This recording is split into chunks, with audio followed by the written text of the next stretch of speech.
श्रीमद् भगवत गीता के तीसरे अध्याय में जब श्री कृष्ण ने कर्म को यज्ञ कहा है, जो कर्म योग है, उसमें हम रूटीन के कर्म करते हुए हम समझ नहीं पाते कि धर्म अध्यात्म से अलग कैसे है और एक धार्मिक इंसान को आध्यात्मिक कैसे बनना चाहिए। In a very short just try, एक बहुत छोटी सी चीज से उसको समझते हैं। Cause and effect.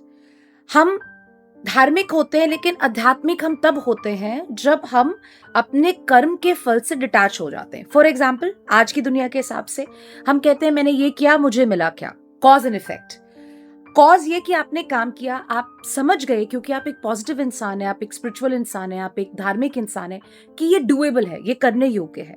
जो भी कर्म करने योग्य है, वो पाठ पूजा है, बड़ों की सेवा है, गरीब दुखी की सेवा है, कहीं आपको मदद करने को ईश्वर ने निमित्त बना, आपने वहां पे मदद कर दी, कहीं पे तन से, कहीं पे मन से, कहीं पे वाणी से, कहीं पे धन से, ये सब आपने काम कर दिए। अब आप सोचें कि इसके बदले मुझे क्या मिलेगा। आपको सबसे बड़ा इनाम उस कॉज का इफेक्ट उसी वक्त मिल जाता है, दैट इज सैटिस्फैक्शन।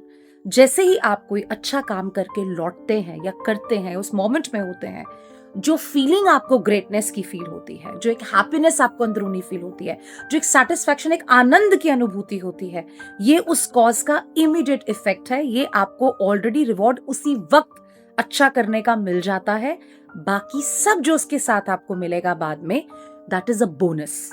तो बोनसेस बहुत होते हैं ईश्वर की सृष्टि में, बहुत बोनस देते हैं आपको, बहुत रिवॉर्ड्स मिलते हैं, बट इमीडिएट इफेक्ट आपको मिल जाता है। Rest, keep doing it without expecting it, तो आपको मिलेगा जरूर, क्योंकि कॉज एंड इफेक्ट का केस है।